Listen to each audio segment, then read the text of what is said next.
Hello बच्चों, कैसे हो आप सब। एक बार फिर से आप सभी का स्वागत है मेरा दूरदर्शन मेरा विद्यालय में। मैं उम्मीद करता हूं कि आपको जो घर पर आपके विद्यालय का अनुभव मिल रहा है आप उसे बहुत एंजॉय कर रहे होंगे और एंजॉयमेंट के साथ साथ पढ़ाई भी कर रहे होंगे। बच्चों, आज क्या है? आज फ्राइडे है और फ्राइडे को हम क्या देखते हैं? हम अलग अलग तरह के एक्सपेरिमेंट्स देखते हैं और उससे सीखते हैं। आप सभी तैयार हैं? चलिए चलते हैं। हम अपने आसपास कई तरह के कीट पतंग हर रोज देखते हैं। उनमें से कुछ हमारे लिए फायदेमंद है, जैसे मधुमक्खियाँ, और उनमें से कुछ कई तरह के वायरस और पैरासाइट के जरिए कई तरह की बीमारियाँ तेजी से फैलाते हैं। मच्छर भी उनमें से एक है। मलेरिया, डेंगू, चिकनगुनिया, जापानी इंसेफेलाइटिस, फाइलेरिया और जिका इनमें से कुछ है जो मच्छरों के द्वारा फैलाई जाती हैं।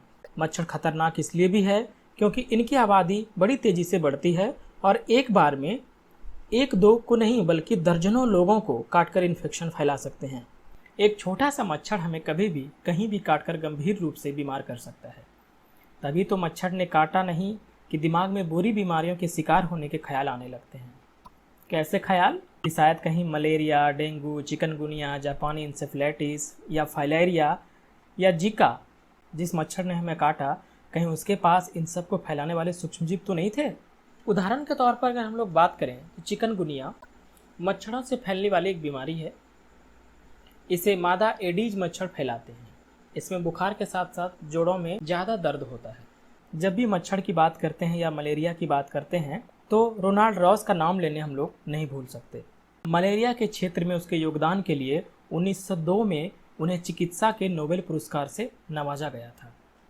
हमारे यहाँ एक बड़ी अच्छी कहावत है कि जानकारी हासिल करने का मतलब है कि आधी जंग को जीत लेना। मतलब जो हमारे आसपास ऐसे कीट पतंग हैं जो हमारे लिए हानिकारक हैं, अगर हम उसके बारे में जानेंगे, उसको समझेंगे, तो खुद को बीमार होने से बचा पाएंगे, उससे बचाव कर पाएंगे। तो चलिए आज हम लोग पढ़ते हैं मच्छरों के बारे में और उससे जुड़ी कुछ रोचक बातें और उसके लाइफ साइकिल यानी कि जीवन चक्र के बारे में। सभी कीड़ों की तरह मच्छरों का जीवन चक्र भी अंडों से शुरू होता है। मच्छर का जीवन चक्र कई चरणों से गुजरता है। प्रत्येक चरण आकार से भिन्न भिन्न होते हैं, यहाँ तक कि उनके आवास भी भिन्न भिन्न होते हैं। प्रौढ़ चरण वायवस होता है और प्रारंभिक चरण जालय होता है। हम मच्छर के जीवन चक्र में 4 अलग अलग चरण देख सकते हैं। सबसे पहला होता है एडल्ट, जिसको हम लोग वयस्क कहते हैं। तो हम लोग शुरू करते हैं एक वयस्क मच्छर से। तो सबसे पहला चरण जो होता है उसका अंडे देना, और अंडे के बाद आता है डिम्बक, जिसको हम लोग लार्वा कहते हैं, और लार्वा के बाद आता है कोशित, जिसको हम लोग प्यूपा कहते हैं, और फिर से वह मच्छर वयस्क यानी कि चौथे चरण में चला जाता है, जिसको हम लोग एडल्ट मच्छर कहते हैं। हम जानते हैं कि जहाँ पानी का जमा होता है वहाँ मच्छर होता है। सभी मच्छरों को प्रजनन के लिए पानी की आवश्यकता होती है। मादा पानी में अपने अंडे देती हैं। लार्वा और प्यूपा चरण पूरी तरह से पानी में रहते हैं। जब वह प्यूपा वयस्क हो जाता है तो पानी को छोड़ देता है और वह मुक्त उड़ान भरने के लिए तैयार हो जाता है, और फिर वह भूमि के कीड़े बन जाते हैं। मच्छर का जीवन चक्र पर्यावरण के तापमान के आधार पर 1 से कई सप्ताह तक हो सकते हैं। इसके 3500 से ज़्यादा स्पीसीज पाए जाते हैं। अब हम लोग विस्तार से पढ़ते हैं उसके पहले चरण को, यानी कि अंडा। मच्छर एक अंडा ही एक समय पर देते हैं और वे पानी की सतह पर तैरने लगते हैं। आमतौर पर अंडे पहले जमा करते समय सफ़ेद रंग का होता है, पर एक दिन के भीतर वे काले रंग का हो जाता है। वे तापमान के आधार पर 1 से 3 दिन में अंडोज उत्पत्ति होते हैं। जब लार्वा अंडोज उत्पत्ति के लिए तैयार होता है, वे एक अस्थायी दांत जो इनके सिर पर हैं वे अंडे खोलने तोड़ने के लिए है। दूसरा चरण है उसका डिम्बक यानी कि लार्वा। मच्छरों का डिम्बक, जो आमतौर पर व्रिगलेट्स कहलाता है, पानी के तापमान के अनुसार 7 से 14 दिन तक पानी में रहते हैं। डिम्बक उसके मुंह ब्रश के साथ प्राणोदन के माध्यम से तैरते हैं या फिर अपने पूरे शरीर के झटकेदार आंदोलनों से। डिम्बक के अंडे से बाहर आते ही वे जीवाणु और पानी की सतह पर खस्ता हल कार्बनिक पदार्थ को खाना शुरू कर देते हैं। वे अपना अधिकतम समय सतह पर उल्टा लटक कर साइफन के माध्यम से ऑक्सीजन को चूसते हैं। उनके मुंह के सामने स्थित जो ब्रश है वो भोजन इकट्ठा करते हैं। एनोफिलिस लार्वा में साइफन नहीं होता और वे पानी की सतह के समानांतर होते हैं। लार्वा कुछ दिनों से कुछ हफ्तों तक होता है, जिस दौरान वे अपने बाहरी त्वचा को फेंक देते हैं, जिसे निमोर्क कहा जाता है, और यह आगे की वृद्धि के लिए अनुमति देता है। जब यह बार बार त्वचा बदलती हैं, तो जब चौथी बार वह त्वचा बदलता है तो यह कोमा आकार का हो जाता है और तैरने में सक्षम होता है। इसे प्यूपा स्टेज कहते हैं, यानी कि कोशित स्टेज। और जो कई बार यह अपना स्किन बदलता है उसको हम लोग मॉल्टिंग कहते हैं। कोशित चरण के दौरान प्रौढ़ मच्छर में कायांतरित होते हैं। कोशित चरण एक आराम और बिना आहार का चरण है। प्यूपा पानी की तुलना में हल्का होता है और इसीलिए पानी की सतह पर तैरने लगता है। यह कोमा सेप्ट का होता है, यानी कि अल्प विराम के आकार का होता है। इस घुमावदार निकायों के एक छोर पर बड़े सिर और दूसरे छोर पर तैरने के लिए इस्तेमाल किया फ्लिपर्स हैं। ये दो सांस लेने की नलियां हैं। कुछ दिनों के बाद उसके तापमान और अन्य परिस्थितियों पर निर्भर होकर प्यूपा पानी की सतह से उगता है। इसकी सिफेलोथोरैक्स विभाजन के बाद यह वयस्क मच्छर में बदल जाते हैं। अब है चौथा चरण, वयस्क मच्छर। नव उभरा वयस्क थोड़े समय के लिए पानी की सतह पर टिकी रहती है। 1 से 2 दिन तक यह आराम करता है, तब तक इसके पंख तैयार होते हैं और यह उड़ने के लिए तैयार हो जाता है। अब कुछ रोचक बातें। केवल मादा मच्छर के पास खून चूसने के लिए आवश्यक मुंह भाग होता है, यानी कि जो आपको मच्छर काट रहा है वो क्या है, एक्चुअली वो काट रहा नहीं है, वो काट रही है, क्योंकि वो सारे क्या हैं, मादा मच्छर हैं। मच्छरों के जीवन चक्र के लिए जो आवश्यक चीज़ें हैं वो पानी है। उसका आहार काफ़ी अनोखा होता है। केवल वयस्क मादा मच्छर ही रक्त पर निर्भर करते हैं। नर मच्छर केवल नेक्टर, जो फूल का रस होता है, उसको पीते हैं। सवाल ये है कि वो आपका खून क्यों पीते हैं, उसको खून की ज़रूरत क्या है। मादा मच्छर इसलिए आपका खून पीती है क्योंकि उसको अंडे विकसित करने के लिए जानवर के खून की ज़रूरत पड़ती है। खून में कुछ खास तरह की चीज़ें हैं जो मादा मच्छर को अपने अंडे को विकसित करने के लिए चाहिए होती हैं। वो है आपके ब्लड में प्रोटीन और आयरन की मात्रा। इसीलिए वह जानवरों का खून पीती हैं। वो कोई भी जानवर हो सकता है सांप हो सकता है मनुष्य हो सकता है कोई पशु हो। एक मादा मच्छर मर जाने से पूर्व 500 अंडे तक देती हैं, और जहाँ मादा मच्छर अंडे देती हैं वो उसके 1 मील के आसपास ही रहते हैं। अब हम बात करते हैं कि कितने दिन तक जीती हैं। ये निर्भर करता है कि वहाँ का तापमान क्या है, आर्द्रता, मच्छर का लिंग, वो किस साल में पैदा हुआ है, यानी कि साल का समय। इन सब बातों पर निर्भर करता है कि उसकी जीवन कितनी लंबी होगी। तो आज हमने क्या क्या पढ़ा। एक मच्छर के जीवन चक्र के विभिन्न चरणों को समझा, उनके द्वारा फैलाए गए कुछ रोगों के नाम को जाना। तो आज का संदेश क्या है, मैं बस इतना ही कहना चाहूँगा आपको, मच्छरों की धुन अब और मत सुन।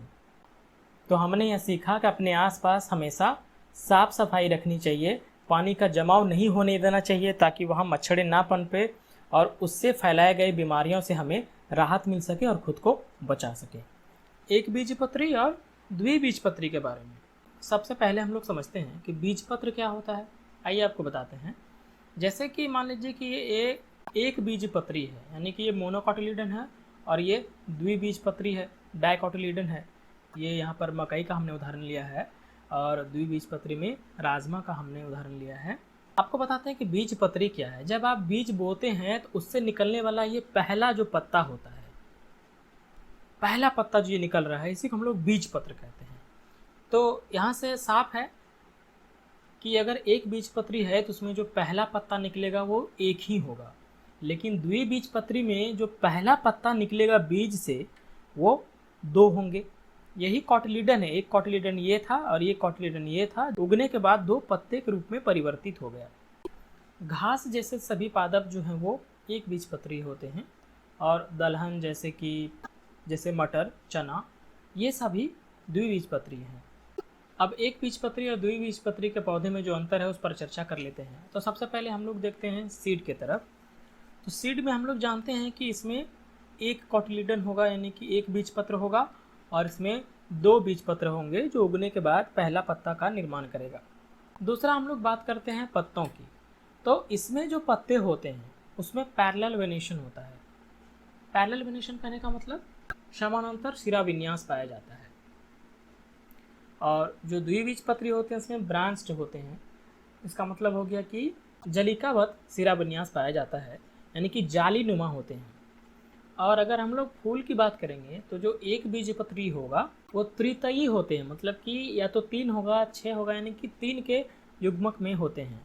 वही द्विबीजपत्री में अगर बात करें हम लोग फूल का, तो ये 4 या 5 के युग्मक में होते हैं, यानी कि 4 हो सकता है या 5 हो सकता है। यानी कि हम लोग इसको कह सकते हैं चतुष्टयी या पंचतयी होते हैं। जैसे देखिए इसमें 3 पंखुड़ियाँ ऊपर हैं और फिर नीचे 3 पंखुड़ियाँ हैं। इसमें क्या है, 5 पंखुड़ियाँ हैं। सामान्य तौर पर आप अगर बाहर जाएंगे फूलों को देखेंगे तो आप समझ पाएंगे एक बीजपत्री कौन सा पौधा है और द्विबीजपत्री कौन सा पौधा है। अब हम लोग बात करेंगे तना का। अगर तो हमने देखा था कि टेरिडोफाइट में संवहन उत्तक का विकास हो गया था। तो एक बीजपत्री जो पौधे होते हैं उसमें जो संवहन उत्तक होता है वो किसी तरह की सजावट में नहीं होता, बिखरा हुआ होता है कहीं भी। और जो द्विबीजपत्री में है इसका जो संवहन उत्तक है, जिसको हम लोग वास्कुलर टिश्यू कहते हैं, वो रिंग नुमा स्ट्रक्चर में अरेंज होता है ऐसा। यानी कि संवहन उत्तक का जो सजावट है वो रिंग जैसा है। अब हम लोग बात करते हैं एक बीजपत्री के मूल का, रूट सिस्टम का। तो इसका जो रूट होता है मूलांकर से बनी जड़ कुछ समय के बाद समाप्त हो जाती है और इसके ऊपरी हिस्से से अन्य छोटी छोटी जड़ें निकल आती हैं। इसमें रेशेदार जड़ हो सकता है या जकड़ा जड़ हो सकता है या आपस्थनिक जड़ होता है। अब अगर द्विबीजपत्री की बात करें हम लोग तो इसमें एक मुसला जड़ होता है जो मूलांकर से बनी होती है और यह हमेशा बनी रहती है। तो अगर इस गुण को आप अच्छे से समझ गए हैं और अगर इसका प्रयोग आप करेंगे आम जीवन में, बाहर जाएंगे तो आप उसका फूल देखकर या पत्ता देखकर बता पाएंगे कि ये एक बीजपत्री पौधा है या द्विबीजपत्री पौधा है। नमस्कार मेरे प्यारे दोस्तों, आज हम एक बार फिर से आपके समक्ष उपस्थित हैं एक और नए विषय के साथ। आज हम बात करेंगे आपसे विद्युत धारा की, जिसे हम साधारण भाषा में बिजली कहते हैं। बिजली की अगर हम कल्पना करें और हम ये सोचें कि अगर हमारे जीवन में बिजली यानी विद्युत ना हो तो हमारा जीवन कैसा होगा। आप खुद सोचिए, अगर इलेक्ट्रिसिटी ना हो हमारे जीवन में तो ना हमारा कोई ट्यूबलाइट जलेगा, ना ही बल्ब जलेंगे और ना ही पंखा चलेगा। यानी कि हमें बहुत कष्टों का सामना करना पड़ेगा, है ना। लेकिन इस विद्युत को जब हम थोड़े और डिटेल में समझते हैं कि विद्युत धारा क्या है, तो इससे जुड़े हुए कुछ शब्द हमारे सामने हमेशा आते रहते हैं, जिनका उपयोग हमने बहुत बार किया भी है लेकिन शायद उसे समझ नहीं पाते। मैं कुछ शब्दों की बात आपके सामने रखना चाहता हूँ। वो शब्द कौन कौन से हैं? पहला विभवांतर, जिसे हम वोल्टेज कहते हैं। उसके अलावा विद्युत धारा, जिसे हम करंट कहते हैं, एवं रेजिस्टेंस हम जिसे कहते हैं प्रतिरोध। तो ये तीनों शब्द हमारे लिए हो सकता है नए हो, आप अपनी कक्षाओं में देखा होगा, इनका नाम सुना होगा, किताबों में पढ़ा भी होगा, लेकिन इन तीनों के संबंध को हम आज आपको बताना चाहते हैं, दिखाना चाहते हैं। और वो कैसे करेंगे? हम थोड़ा इतिहास में जानना चाहेंगे।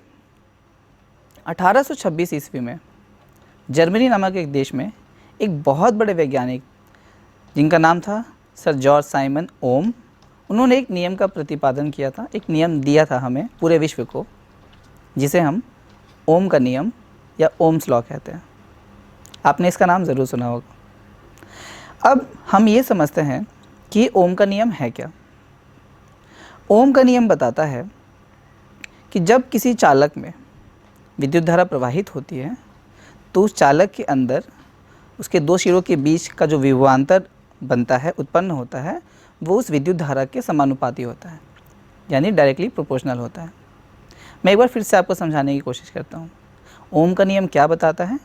अगर एक निश्चित तापमान पर किसी चालक या कंडक्टर के अंदर विद्युत धारा प्रवाहित होती है तो उस चालक के दो सिरों के बीच का जो विभवांतर उत्पन्न होता है वो उस विद्युत धारा के समानुपाती होता है।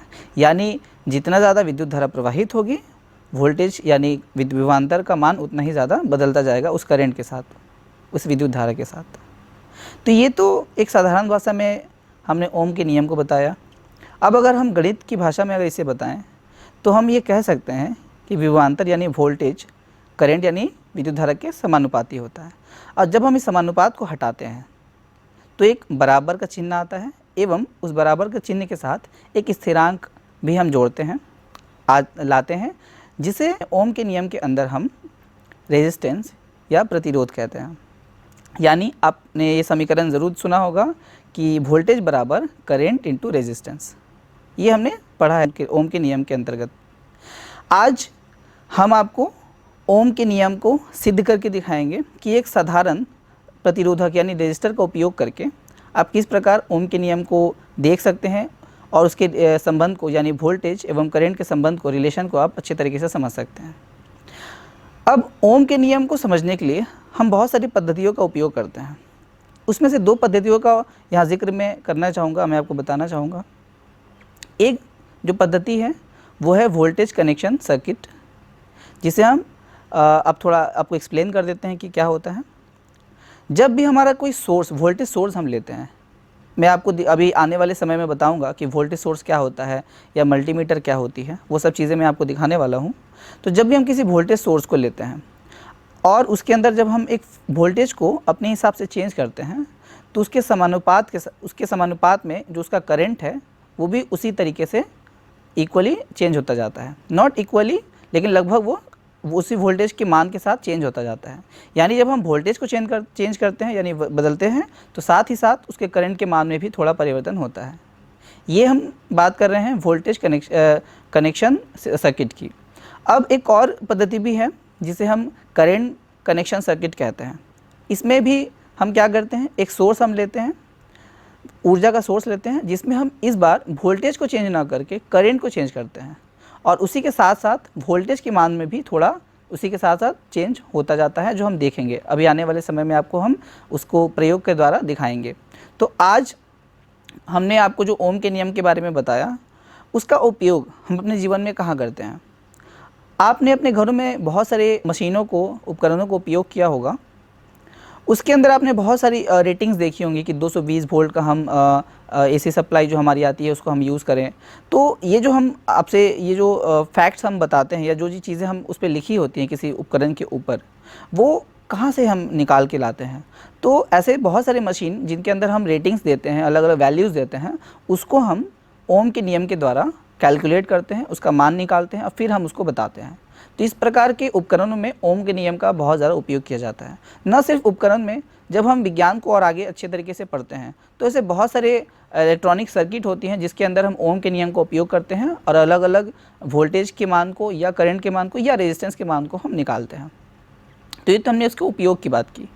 अब हम आपको जो भी यहाँ प्रयोग करने वाले हैं, इसके अंतर्गत हम एक वोल्टेज कनेक्शन सर्किट का उपयोग करेंगे, जिसमें हम एक वोल्टेज के एक सटीक मान को समय के साथ साथ चेंज करेंगे और देखेंगे कि वोल्टेज चेंज करने के साथ साथ करंट के मान में क्या अंतर आता है।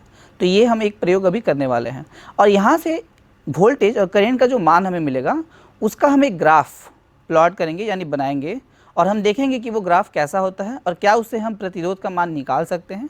अब यहाँ पे वोल्टेज और करंट का मान लेकर आप प्रतिरोध का मान कैसे निकालेंगे। तो साधारणतः हमने जो समीकरण आपको बताया था कि V बराबर I क्रॉस R, तो यहाँ से अगर आप R का मान निकालना चाहें तो वोल्टेज का अनुपात जब करंट के साथ निकालते हैं यानी विभवांतर बट्टा विद्युत धारा जब आप निकालते हैं तो change in voltage by change in current जब आप कैलकुलेट करते हैं तो वहाँ से हम रेजिस्टेंस के मान को यानी प्रतिरोध के मान को निकाल सकते हैं। तो आइए एक प्रयोग के द्वारा हम आपको ये ओम के नियम को समझाने की कोशिश करते हैं। जैसा कि हमने आपको कहा था कि एक प्रयोग के द्वारा हम ओम के नियम को समझने की कोशिश करेंगे और देखेंगे कि हमें क्या मान मिलता है वोल्टेज एवं करंट का। तो जैसा कि हमने आपको कहा था कि हम एक वोल्टेज कनेक्शन सर्किट का उपयोग करेंगे, यानी एक ऐसा सर्किट, एक ऐसा पद्धति उपयोग करेंगे जिसमें हम वोल्टेज को के मान को जैसे चेंज करते रह जाएंगे उसके साथ साथ हमें करंट का मान भी अलग अलग मिलता जाएगा। तो इससे पहले कि मैं प्रयोग को करूँ, मैं आपको कुछ चीज़ें यहाँ मैंने उपयोग की हैं वो अब उसके बारे में थोड़ा बताना चाहूँगा। सबसे पहली बात हम बात करेंगे, मेरे हाथ में एक प्रतिरोधक एक रेजिस्टर है जिसका मान यहाँ 2.2 किलो ओम है। इसको हम कैसे मापते हैं, यानी किसी भी प्रतिरोधक का जो प्रतिरोध का मान है वो हम कैसे मापते हैं। तो उसके लिए हम आपको दिखाते हैं। जो मशीन यहाँ उपयोग कर रहे हैं ये एक मल्टीमीटर है। अब यहाँ मल्टीमीटर का क्या अर्थ हुआ? एक ऐसा मीटर जो बहुत सारे काम करता है। तो सोचने वाली बात यह है कि काम क्या करता है। आप देखेंगे यहाँ बहुत सारे रीडिंग हैं दिए हुए हैं। यहाँ पर जनरली जो साधारणतः हम करते हैं, विभिन्न प्रकार के वोल्टेज को, करंट को एवं रेजिस्टेंस को हम अलग अलग पॉइंट पे रखकर माप सकते हैं। यानी कि ये एक ही मीटर जो है वो बहुत तरीके के अलग अलग कार्य को एक साथ कर सकता है, इसीलिए हम इसको मल्टीमीटर कहते हैं। और चूँकि रजिस्टर की बात तो हमने आपसे की ही, इसके अलावा एक बोर्ड हम यूज़ करते हैं जिसे हम ब्रेड बोर्ड कहते हैं। इसके अंदर आप देख सकते हैं बहुत छोटे छोटे खामे बने हुए हैं, ठीक है। लेकिन यहाँ अगर आप ध्यान से देखें तो ये जो एक लाइन आप यहाँ देखेंगे, इसके नीचे ठीक वो एक ही पॉइंट के साथ एक किनारे पर एक दूसरे के साथ जुड़े हुए हैं। तो इसके अंदर हम विभिन्न प्रकार के प्रतिरोधों को या किसी भी अलग अलग अवयवों को जोड़कर अलग अलग मानों को निकालते हैं। तो ये ब्रेड बोर्ड हम इलेक्ट्रॉनिक सर्किट को डिज़ाइन करने के लिए उपयोग करते हैं, जो कि आप उच्च कक्षाओं में पढ़ेंगे। इसके अलावा देखिए एक सोर्स हमने यहाँ उपयोग किया है जिसे हम वोल्टेज सोर्स कह रहे हैं। तो ये एक बैटरी एलिमिनेटर है। इसका कार्य है एक निश्चित मात्रा में वोल्टेज सोर्स का सप्लाई देना, और इसी से हम अभी वोल्टेज लेकर इसके करंट के मान को अभी इस मल्टीमीटर के द्वारा देखेंगे। तो सबसे पहले अब हम करेंगे क्या, इसमें आप ध्यान से देखिएगा। सबसे पहले जो रेजिस्टर हमने यहाँ, जो प्रतिरोधक हमने लिया है, वो हम इस ब्रेड बोर्ड पर लगा देते हैं। तो आप ध्यान से देख सकते हैं मैंने एक किनारे पर इसके एक सिरे को और दूसरे किनारे पर दूसरे सिरे को लगा दिया है। अब हम क्या करेंगे, यहाँ आप देख सकते हैं एक पॉजिटिव और एक नेगेटिव टर्मिनल है। पॉजिटिव जो हमारा सोर्स है, जो टर्मिनल है हमारा, उसको हम एक साइड में जोड़ देंगे यहाँ पे, और जो हमारा दूसरा साइड है, और जो हमारा ये दूसरा साइड है, हम उसको इस प्रकार दूसरे सिरे पर जोड़ देंगे। और चलिए एक काम करते हैं, हम इसको ऐसे कर लेते हैं। अब आप ध्यान से देखिएगा कि जब हम यहाँ पर वोल्टेज चेंज करेंगे तो यहाँ पे करंट का मान भी चेंज होगा उसी के परस्पर, उसी के समानुपात में। तो सबसे पहले हमें क्या करते हैं, इस सिस्टम को ऑन कर लेते हैं। देखिए मैंने ऑन कर लिया है और मैं 1 वोल्ट का मान यहाँ लेकर एंटर कर देता हूँ। यानी हमने 1 वोल्ट का वैल्यू इसमें सप्लाई कर दिया है। तो अब देखने वाली बात यह है कि इस प्रतिरोध में कितना करंट यानी कितना विद्युत धारा प्रवाहित होता है। तो चलिए हम यहाँ पर इसको टच करके देख लेते हैं। तो आप यहाँ देख सकते हैं 0.4 मिली एम्पियर का करंट हमें यहाँ दिखाई दे रहा है। लेकिन आप सोच रहे होंगे कि ये माइनस साइन क्यों है। तो यहाँ पे हमने ये दोनों जो टर्मिनल लिए हैं, एक देखिए पॉजिटिव और एक नेगेटिव टर्मिनल है, लेकिन यहाँ पर हमने जो मल्टीमीटर का जो 2 साइड हमने लिया है, उसको हमने पॉजिटिव वाले के साथ नेगेटिव को और नेगेटिव वाले के साथ पॉजिटिव को टर्मिनल को जोड़ दिया है। चलिए हम एक काम करते हैं, इसको हम चेंज कर देते हैं ताकि आपको कोई कन्फ्यूजन ना हो समझने में। हमने पॉजिटिव के साथ पॉजिटिव को जोड़ दिया और अब हम नेगेटिव टर्मिनल से वैल्यू को माप लेते हैं। तो जैसा कि आपने देखा यहाँ पर 1 वोल्ट का जब हमने सोर्स सप्लाई किया यानी विभवांतर अप्लाई किया है, दिया है, तो हमको यहाँ 0.5 मिली एम्पियर का करंट मिला है। तो ये तो एक हमारी रीडिंग हो गई। अब हम एक और रीडिंग को चेंज करके देखते हैं। 1 वोल्ट की जगह जब हम 1.5 वोल्ट अप्लाई करते हैं सिस्टम में, यानी प्रतिरोध के द्वारा जब हम इसके दोनों पॉइंट पर विभवांतर अप्लाई करते हैं, दे देते हैं, तो देखते हैं कितना करंट हमको मिलता है। तो आप यहाँ करंट को देखिएगा, जब मैं इसको ऐसे टच कर रहा हूँ तो आप यहाँ देखिए, यहाँ मान में कोई थोड़ा अंतर आपको दिखाई देगा। अब इसी रजिस्टर के अंदर यानी प्रतिरोधक के अंदर आप देखेंगे कि 0.7 मिली एम्पियर करंट सप्लाई हो रही है, प्रवाहित हो रही है। यानी आपने देखा कि जैसे जैसे हम वोल्टेज का मान चेंज करते हैं, उसी प्रकार आपको करंट के मान में भी थोड़ा अंतर दिखाई देगा। चलिए थोड़ा और देख लेते हैं आगे करके। अब हम 2 वोल्ट का वोल्टेज डिफरेंस देंगे इसमें। अब देखते हैं करंट के मान में कितना चेंज आता है। तो आप देखिए 0.9 मिली एम्पियर का करंट हमको प्राप्त हुआ। तो आप एक चीज़ गौर कर रहे होंगे कि जैसे जैसे हम वोल्टेज के मान को चेंज कर रहे हैं, वैसे ही उसी के साथ साथ करंट के मान में भी थोड़ा अंतर आपको देखने को मिल रहा है, जो कि मैंने आपको शुरू में बताया था कि वोल्टेज एवं करंट का एक समानुपाती रिलेशन होता है, एक संबंध होता है, जो कि ओम का नियम हमें बताता है। यही नहीं, हम थोड़ा और आगे बढ़ेंगे और अब यहाँ पर 2.5 वोल्ट का वोल्टेज सोर्स हम ले लेते हैं और देखते हैं कि करंट में क्या चेंजेस हमको देखने को मिलते हैं। तो अब आप यहाँ देख सकते हैं, जब हमने यहाँ 2.5 वोल्ट का वोल्टेज डिफरेंस अप्लाई किया है तो उसी के साथ साथ उसी के परस्पर हमें 1.2 मिली एम्पेयर का करंट प्राप्त हो रहा है। एक और कोशिश करते हैं। अब यहाँ पे 2.5 के बाद हम 3 वोल्ट का पोटेंशियल डिफरेंस अप्लाई करेंगे, यानी वोल्टेज सोर्स देंगे। अब आप देख सकते हैं करंट कितना हो गया, 1.4। देखा आपने। चलिए एक और काम करते हैं, 3.5 पे भी देखते हैं और अब करंट को देखते हैं, मापते हैं कितना है। ये थोड़ा गलती हो गया है, इसको मैं फिर से एक बार करने की कोशिश करता हूँ। 3.5 पर अब देखिए 7 मिली एम्पियर करंट हमें यहाँ पे दिखाई दे रही है। अब हम देखते हैं 4 वोल्ट पे क्या होता है। चलिए देखते हैं।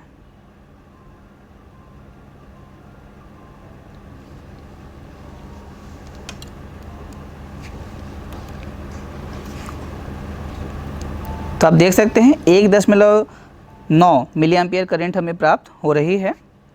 अब हम इसको 4.5 पे रखेंगे और अब देखते हैं मान कितना होता है। लगभग 2.1 मिली एम्पियर करंट। और आखिरकार हम 5 वोल्ट का सोर्स भी देख लेते हैं कितना होता है। तो लगभग 2.3 मिली एम्पियर करंट हमें प्राप्त हुआ। तो आपने देखा कि जैसे जैसे हम वोल्टेज के मान को यानी विभवांतर के मान को जैसे जैसे चेंज कर रहे हैं, बदल रहे हैं, साथ ही साथ उसके करंट में भी हमको चेंजेस देखने को मिल रही है। यानी वोल्टेज एवं करंट का यानी विभवांतर एवं विद्युत धारा का एक समानुपाती रिलेशन हमको देखने को मिला, एक संबंध हमको दिखाई दिया। अब हम इस मान को एक ग्राफ पर प्लॉट करेंगे, खींचेंगे, जिसमें एक्स अक्ष जो हमारा होगा वो वोल्टेज का होगा और जो वाई अक्ष होगा वो हमारा करंट का होगा। और हम देखेंगे कि ये दोनों का जो मान है वो हमें कैसा ग्राफ देता है। तो आइए हम उस ग्राफ को प्लॉट करते हैं और देखते हैं कि हमारा मान क्या मिलता है, वो रेखा हमें क्या बताती है। और उसी रेखा के द्वारा हम जो हमारा रजिस्टर है उसका मान भी निकालेंगे। तो इस ग्राफ के द्वारा हम समझ सकते हैं कि यहाँ पर जो अलग अलग मान हमें दिए हुए हैं उसके द्वारा हम रेजिस्टेंस के मान को अलग अलग निकाल सकते हैं। वो कैसे निकालेंगे? तो आप अगर ध्यान दें तो हमने वोल्टेज सोर्स को 0.5 के अंतर के लगातार के द्वारा अलग अलग बदलते गए। हमने पहले 1 वोल्ट का सोर्स लिया, फिर 1.5 वोल्ट का सोर्स लिया, फिर 2, फिर 2.5। यानी कि जो हमारा वोल्टेज डिफरेंस है यानी जो चेंज इन वोल्टेज वैल्यू है वो यानी 0.5 वोल्ट का होता है जो हमने यहाँ पे रखा था। इसी प्रकार आपने देखा होगा कि जो मिली एम्पियर में करंट हमें दिखाई दे रहा था उसमें पहले 0.7, फिर 0.9, फिर 1.1, यानी कि 0.2 मिली एम्पियर करंट का जो चेंज इन करंट है वो हमें दिखाई दे रहा था। यानी कि हमें चेंज इन करंट और चेंज इन वोल्टेज दोनों मिला, जिसके द्वारा हम रेजिस्टेंस यानी प्रतिरोधक का मान निकाल सकते हैं। और आप यहाँ देख पाएंगे कि इस ग्राफ में यानी वोल्टेज एवं करंट का जो हम ग्राफ प्लॉट कर रहे हैं, जो हमने खींचा है, उसमें हमें एक स्ट्रेट लाइन दिखाई देती है और ये सिद्ध करती है कि वोल्टेज एवं करंट में एक समानुपाती रिलेशन होता है, एक संबंध होता है, जिसके द्वारा हम उसके रेजिस्टेंस को यानी उसके द्वारा रेजिस्टेंस के मान को हम निकाल सकते हैं। और यही हमें ओम का नियम बताता भी है। तो मैं आशा करता हूँ ये एक छोटा सा एक्सपेरिमेंट, एक प्रयोग जिसमें हमने ओम के नियम को आपको समझाने की कोशिश की है। तो बच्चों, आपने देखा कि किस प्रकार हम एक सर्किट का उपयोग कर विभिन्न प्रकार के मान को यानी वोल्टेज के मान को या करंट के मान को या रेजिस्टेंस के मान को हम निकाल सकते हैं। तो यहाँ पर हमने चूँकि वोल्टेज कनेक्शन सर्किट उपयोग किया था और उसमें हमने आपको दिखाया कि एक रजिस्टर के अंदर जब हम कोई पोटेंशियल डिफरेंस अप्लाई करते हैं तो उसके अंदर करंट कैसे प्रवाहित होती है, और जैसे जैसे हम वोल्टेज के मान को बदलते हैं उसके साथ ही साथ उसके समानुपात में करंट का मान कैसे चेंज होता है और किस प्रकार उसका ग्राफ उसके स्लोप के द्वारा हम रेजिस्टेंस के मान को निकाल सकते हैं। तो आशा करता हूँ ये छोटा सा एक्सपेरिमेंट आपको बहुत पसंद आया होगा और समझ में भी ज़रूर आया होगा। आज इसी के साथ यहीं पे मैं समाप्त करता हूँ। आप सभी का बहुत बहुत धन्यवाद। नमस्कार।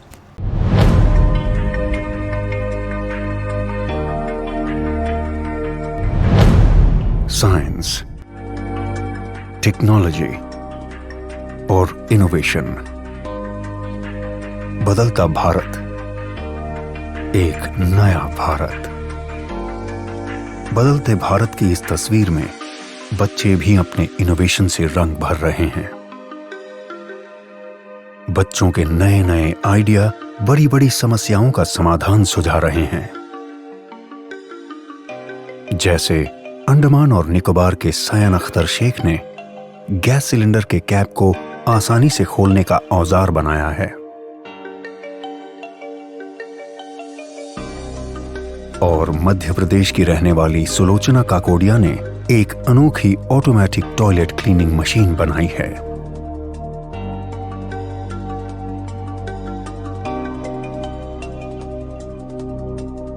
भारत सरकार का विज्ञान एवं प्रौद्योगिकी विभाग DST और राष्ट्रीय नव प्रवर्तन प्रतिष्ठान भारत NIF ऐसे ही लाखों नन्हे इनोवेटर्स को देश भर से ढूंढने का प्रयास कर रहे हैं। और इस अभिनव प्रयास का माध्यम है इंस्पायर अवार्ड्स मानक। इस प्रतियोगिता में कक्षा 6 से 10 तक के स्कूली बच्चे भाग लेते हैं, जिसमें सबसे पहले स्कूलों में प्राध्यापक द्वारा आइडिया प्रतियोगिता आयोजित की जाती है।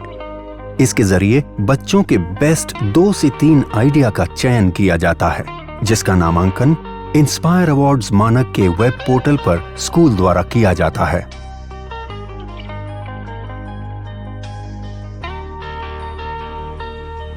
प्रतियोगिता में देश भर से लाखों विचारों को एकत्र किया जाता है। फिर 1 लाख सर्वश्रेष्ठ विचारों का चयन कर उन्हें प्रोटोटाइप बनाने के लिए 10,000 रुपए की आर्थिक सहायता दी जाती है।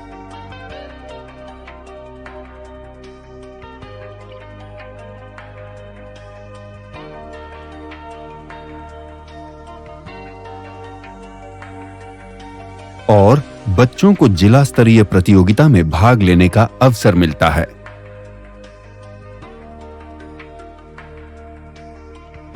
इसके बाद 10,000 आइडिया को राज्य स्तरीय प्रदर्शनी में भाग लेने का मौका मिलता है, जहां से श्रेष्ठ 1000 आइडिया को राष्ट्र स्तरीय प्रतियोगिता के लिए चयनित किया जाता है।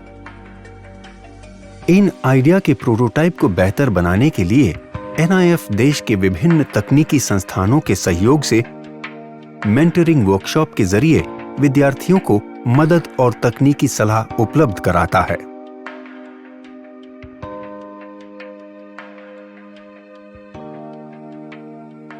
राष्ट्रीय स्तर की प्रदर्शनी में श्रेष्ठतम 60 को राष्ट्रीय पुरस्कार के लिए चयनित किया जाता है। NIF चयनित सभी 60 प्रोटोटाइप की उपयोगिता, व्यावसायिकता की संभावनाओं की जांच कर उसे DST और अपनी अन्य योजनाओं से जोड़ने का प्रयास करता है।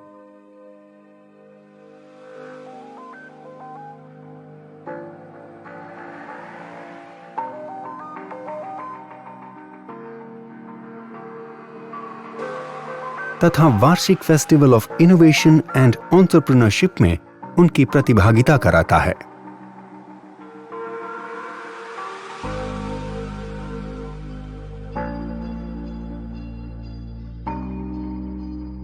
अधिक जानकारी के लिए www.inspireawards-dst.gov.in पर जाएं। आइए लाखों विद्यार्थियों को भविष्य के इनोवेटर्स बनने में हम भी मदद करें और उन्हें कुछ नया और बेहतर करने के लिए प्रेरित करें और इन बच्चों के आइडिया के जरिए एक नया भारत बनाएं। इंस्पायर अवार्ड्स मानक, inspiring innovators of tomorrow, million minds augmenting national aspiration and knowledge.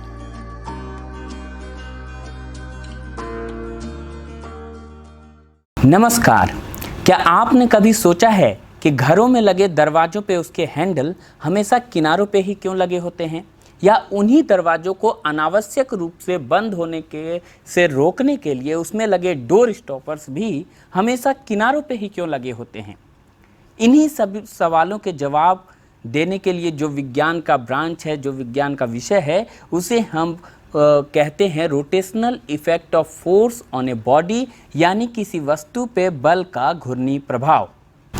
जब किसी एक्सटेंडेड बॉडी जैसे कि ये गेंद या फिर ये फ्रेवेल या फिर ये उसके ट्रांसलेशनल मोशन को पूरी तरह से व्यवरुद्ध कर दिया जाता है, यानी कि रोक दिया जाता है, तो उसमें केवल एक तरह की ही गति बच जाती है, वो है रोटेशनल गति।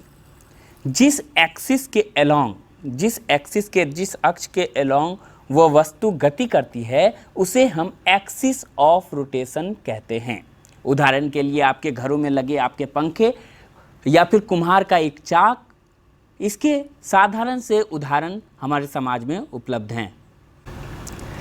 ट्रांसलेशनल मोशन में एक फिजिकल क्वांटिटी है फोर्स, जिससे हम भली भांति परिचित हैं।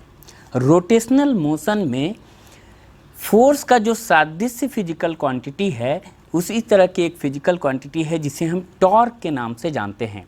टॉर्क का मान क्या होगा? टॉर्क दो वेक्टर्स का क्रॉस प्रोडक्ट है। जब दो वेक्टर्स को आपस में मल्टीप्लाई करते हैं तो एक खास तरह का जो प्रोडक्ट लेने का तरीका है वो क्रॉस प्रोडक्ट है। किसी वस्तु का पोजीशन वेक्टर अगर r है और उस पे लगने वाले बल का मान अगर F है तो r क्रॉस F जो है वो टॉर्क का वैल्यू देता है। टॉर्क का सीधा सीधा ये मतलब समझिए कि किसी वस्तु पर घूर्णी प्रभाव का जितना मान होगा फोर्स का, वो आपको टॉर्क का परिमाण देता है। आपको जानकर ये बेहद आश्चर्य नहीं होना चाहिए कि टॉर्क एक वेक्टर क्वांटिटी है, और अगर वेक्टर क्वांटिटी है तो उसके पास मैग्नीट्यूड यानी कि परिमाण और दिशा यानी कि डायरेक्शन भी मौजूद होगा। तो आखिर टॉर्क की दिशा क्या होगी? तो टॉर्क की दिशा अगर हमें जाननी है तो आप इतना समझिए कि मान लीजिए कि अगर पोजीशन वेक्टर एक प्लेन में है और उसी प्लेन में अगर फोर्स वेक्टर भी मौजूद है, तो मान लीजिए कि ये प्लेन है और इसी प्लेन में पोजीशन वेक्टर भी मौजूद है, इसी प्लेन में फोर्स वेक्टर भी मौजूद है, तो टॉर्क का जो डायरेक्शन होगा वो इस प्लेन के परपेंडिकुलर होगा, यानी कि परपेंडिकुलर ऐसा या परपेंडिकुलर ऐसा, यानी कि अपवर्ड और डाउनवर्ड। तो इस प्लेन के परपेंडिकुलर होने का क्या मतलब है कि वो टॉर्क जो वेक्टर क्वांटिटी है वो पोजीशन वेक्टर पे भी परपेंडिकुलर है और वो फोर्स वेक्टर पे भी परपेंडिकुलर है। टॉर्क के इफेक्ट को हम विजुअली देखने के लिए कुछ एक्सपेरिमेंट्स करेंगे।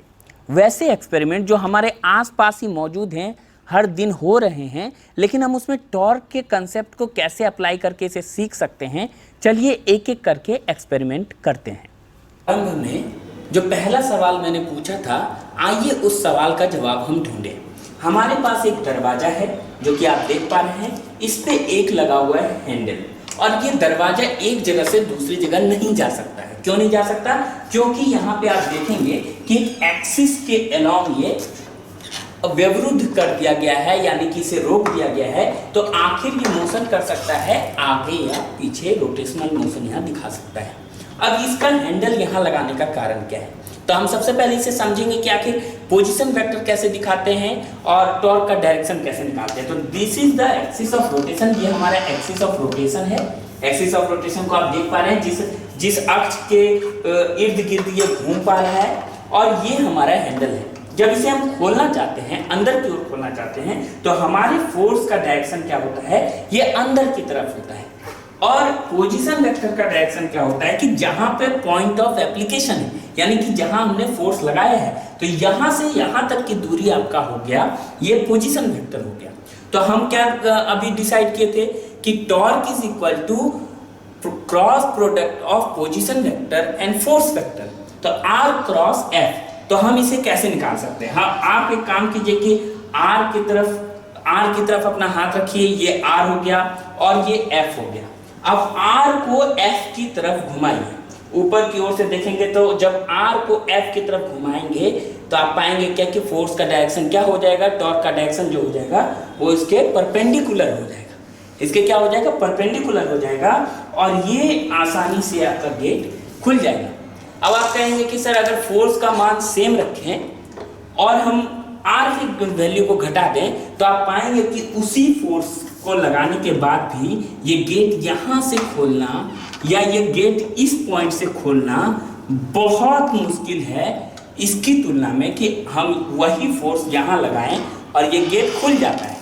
यानी कि जो R का वैल्यू है हमने कम कर दिया, तो ये यहाँ पे आपको फोर्स का वैल्यू बहुत बढ़ाना पड़ेगा, तब समान टॉर्क आप उसमें जनरेट कर सकते हैं। जब कोई गाड़ी मैकेनिक अपने खराब पहिए को बदलना चाहता है तो आखिर वो क्या करता है? वो इन नटों को खोलता है। आखिर उसके लिए इस्तेमाल क्या करता है? एक औजार, और उस औजार में लगा होता है एक हैंडल। आखिर इस हैंडल की लंबाई का क्या अर्थ है? इसे खोलना कब आसान होगा? आइए एक्सपेरिमेंट करके देखते हैं। जब इस औजार को हम इसमें लगाते हैं और एक छोटे वाले हैंडल से इसे खोलने का प्रयास करते हैं, तो आप देखेंगे कि हम एक फोर्स लगा रहे हैं। ये हमारा एक्सिस ऑफ रोटेशन है, ये एक्सिस ऑफ रोटेशन है, ये हमारा पोजीशन वेक्टर है जहाँ पे हम अपना फोर्स लगा रहे हैं। जब हम फोर्स लगाएंगे तो देखिए फोर्स की दिशा इधर होगी और पोजीशन वेक्टर की दिशा इधर होगी। और आप देखिए कि जब हम इसे घुमाएंगे यानी कि R क्रॉस F करेंगे तो टॉर्क की दिशा बिल्कुल इस तरफ होगी। तो चलिए इसे हम खोल के देखते हैं और हम इसमें ताकत लगाते हैं, इसे खोलने का प्रयास करते हैं और देखिए ये खुल गया। ठीक है, तो आप जब इस नट को खोलेंगे तो देखिए कि ये बाहर की ओर निकल के आ रहा है, जो टॉर्क का डायरेक्शन भी है। तो इसे बाहर की ओर भी निकल के आना चाहिए था। लेकिन आखिर क्या होगा जब इसी हैंडल को हटा के इस औजार में एक बड़ा हैंडल लगा देते हैं। देखिए इसकी लंबाई इसकी तुलना में ज़्यादा है। यानी कि हमने क्या किया कि एक्सिस ऑफ रोटेशन से इसके पोजीशन वेक्टर को हमने बढ़ा दिया। और हम टॉर्क जानते हैं R क्रॉस F के बराबर होता है, तो R हमने बढ़ा दिया है, फोर्स हम उतना ही लगाने वाले हैं। देखिए उससे ज़्यादा फोर्स लगता है कि मुझे एक उंगली की ज़रूरत पड़ती है। आप देखिए एक सिंपल सा उंगली से भी ये नट जो है बाहर की ओर खुल रहा है। इसका कारण क्या था? इसका कारण सिंपल था कि जब हमने इसके रॉड की लंबाई बढ़ा दी तो हमने टॉर्क में R यानी कि पोजीशन वेक्टर का वैल्यू बढ़ा दिया। और इस कारण से लगने वाला टॉर्क उसकी तुलना में, पहले वाले की तुलना में बहुत ज़्यादा हो गई और आसानी से ये नट खुल के बाहर आ गया। तो चलिए अगले एक्सपेरिमेंट में हम आ गए हैं दैनंदिनी प्रयोग में आने वाला एक मशीन जो कि है साइकिल।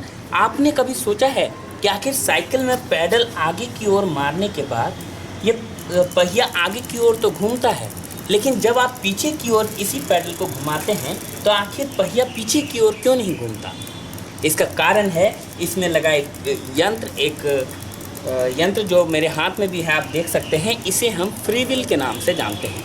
आखिर ये काम कैसे करता है कि आगे की ओर घुमाने के बाद पहिया घुमा देता है और पीछे की ओर ये फ्रीली मूव करता है, और इसी कारण से शायद फ्री व्हील नाम दिया गया है। तो चलिए इसे खोल करके देखते हैं कि आखिर अंदर का मैकेनिज्म क्या है इसके अंदर का।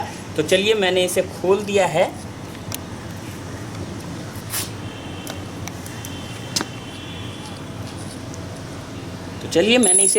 है।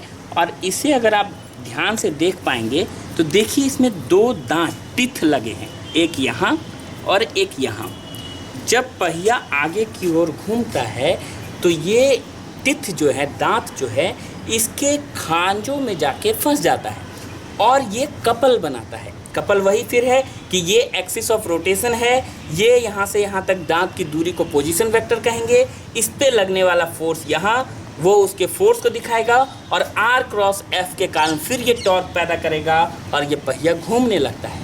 लेकिन विपरीत दिशा में क्या होता है? विपरीत दिशा में इसके दांत में लगे जो खांजे हैं वो इस प्रकार बनाए गए हैं कि विपरीत दिशा में ये उससे जाके फंसता नहीं है और वो उसको आसानी से घूमने के लिए सुविधा प्रदान कर देता है। तो यही इसके पीछे का मैकेनिज्म है। इस कड़ी में जो चौथा एक्सपेरिमेंट हम लोग करने जा रहे हैं वो हम लोग करेंगे एक फिजेट स्पिनर के साथ। यहाँ फिजेट स्पिनर आपने देखा होगा अपने आसपास बच्चों को खेलते हुए या खुद भी इससे खेला होगा। तो इस फिजेट स्पिनर में हमें क्या देखना है? इस फिजेट स्पिनर में देखिए कि ये आसानी से रोटेट कर सकती है। जिस अक्ष के परितः ये घूम रही है ये उसका एक्सिस ऑफ रोटेशन है और इसके इंड्स पे जब हम फोर्स लगाएंगे ठीक है, ये इसके इंड्स पे जो फोर्स लगाएंगे तो फोर्स से इसके एक्सिस ऑफ रोटेशन की जो दूरी होगी, फोर्स से पॉइंट ऑफ एप्लीकेशन से एक्सिस की जो दूरी होगी, यानी कि यहाँ से यहाँ तक की दूरी, वो उसका पोजीशन वेक्टर होगा। आखिर इसका इस्तेमाल हम लोग क्यों कर रहे हैं? आपने देखा होगा कि आपके स्मार्टफोन्स में एक जायरोस्कोप नाम का इंस्ट्रूमेंट लगा होता है। आखिर उसमें होता क्या है, ताकि आप अपने पोजीशन को सही करने के लिए दाएं या बाएं सही वो एक सही अवस्था में है कि नहीं, उसे जानने के लिए उसका इस्तेमाल होता है। तो चलिए उसका एक प्रभाव देखते हैं। अगर हम इसे एक डायरेक्शन में घुमाते हैं तो देखिए क्या होता है। आप देख पाएंगे कि जो टॉर्क का डायरेक्शन है ये मेरी तरफ है, यानी कि आपके तरफ से अवे फ्रॉम द व्यूअर है, यानी मेरी ओर है। लेकिन अगर इसी को हम विपरीत दिशा में घुमा दें, चलिए एक बार और करके देखते हैं।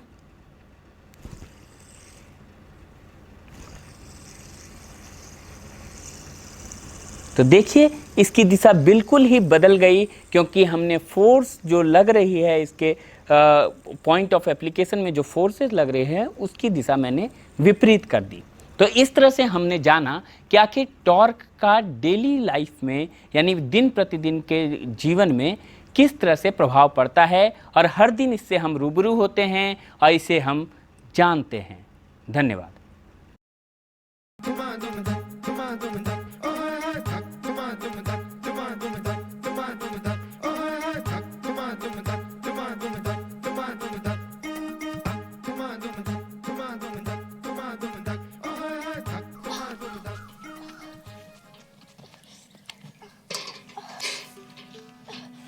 बाप रे बाप, इतना दर्द। अगर ऐसे ही रहा तो मैं कैसे दौड़ पाऊंगी? भूल जाओ मलका सिंह, कोई मेडल नहीं मिलने वाला।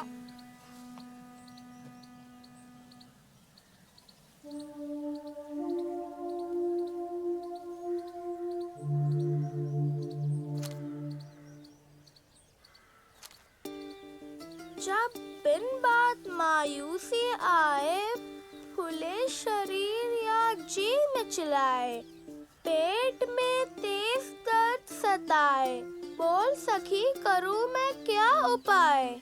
जो ये बताएगी पहेली की सहेली कहलाएगी। मुझे मालूम रहता तो मैं यहाँ क्यों बैठती?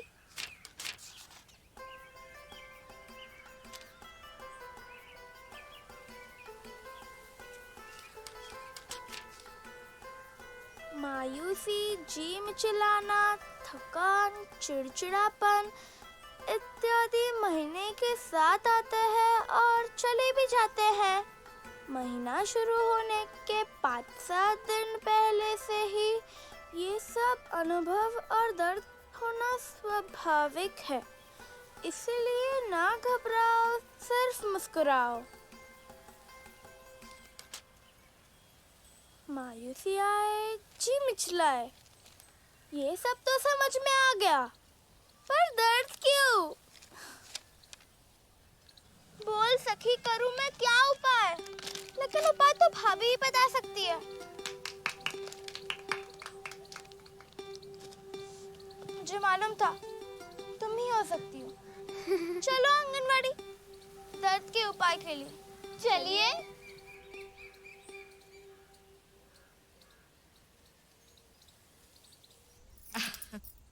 उपाय तो आसान है, याद है ना वो माल्टी वाली कहानी?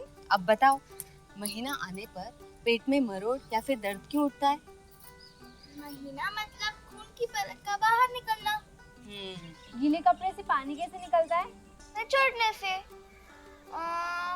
मतलब खून की परत को बाहर निकालने के लिए बच्चेदानी। और निचोड़ा तो नहीं जा सकता, पर सिकुड़ सकता है, और सिकुड़ने पर बहुत दर्द होता है ना रुखसार? एकदम सही। अगर पेट में मरोड़ आएगी तभी तो दर्द होगा ना। वाह क्या बात है, दोस्त हो तो रुखसार और रीता जैसी। और मैं भी तो इन दोनों की फ्रेंड हूँ। मैं आपकी ननद हूँ, आप मुझे कैसे भूल सकते हो? अरे नहीं नहीं, मुझे मार खानी है क्या? ओहो भाभी, मजाक बाद में, पहले दर्द का इलाज तो बताइए। देखो रीता, महीने के वक्त पर थोड़ा दर्द तो होगा ही। अगर इससे आराम पाना है तो गुनगुने पानी से नहाओ, गरम सिकाई करो, चलते फिरते रहो और हल्की फुल्की कसरत करो। और क्या। अच्छा सुनो सब लोग, अगर दर्द ज्यादा हो या दर्द लंबे समय तक हो तो पेट की गरम सिकाई करो। अगर उससे भी दर्द कम ना हो तो एएनएम दीदी से या डॉक्टर से गोलियां ले सकते हो। लेकिन हाँ, ये जरूरी नहीं है कि सब परेशानियां सब लड़कियों को हो या हर महीने में हो। समझे लड़कियों? हाँ? चाची बिल्कुल सही कह रही है। और हाँ रीता, तुम्हें अगर दर्द हो तो खाना बंद मत करना। हाँ, और एक बात, हर महीने जो खून जाता है उसकी भरपाई करना भी बहुत जरूरी है। तो आयरन युक्त भोजन जैसे कि ये हरी सब्जियां, गुड़ इत्यादि इसे निश्चित रूप से खिलाइएगा। और चाची और एक बात, आप जो खाना बनाते हो ना, वो लोहे की कढ़ाई में जरूर बनाइए, क्योंकि इससे लोहे की मात्रा बढ़ जाती है। हाँ। और इसके साथ हर हफ्ते एक IFE की गोली भी लेनी जरूरी है। अच्छा, IFE टैबलेट मैं देती हूँ। ये लो, तंदुरुस्त रहोगी तभी तो 100 मीटर दौड़ जीत पाओगी। अगर आपका आशीर्वाद रहेगा तो ही तो मैं जीत पाऊंगी ना। अरे जरूर।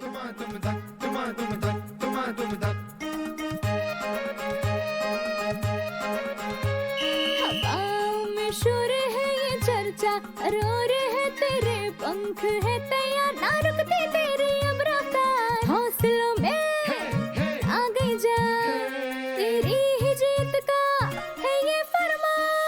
ऐसे उड़ान लगा, पंछियों से आँख मिला, ऐसे उड़ान लगा, पंछियों से आँख मिला। पहेली की सहेली है तू, पहेली की सहेली। अरे पहेली की सहेली है तू, ये एक और पहेली। अरे इस बार मैं सुलझाऊंगी। नहीं, मैं सुलझाऊंगी। मैं नहीं सुलझाऊंगी। अरे अरे क्या गोरी, अरे खींचो मत।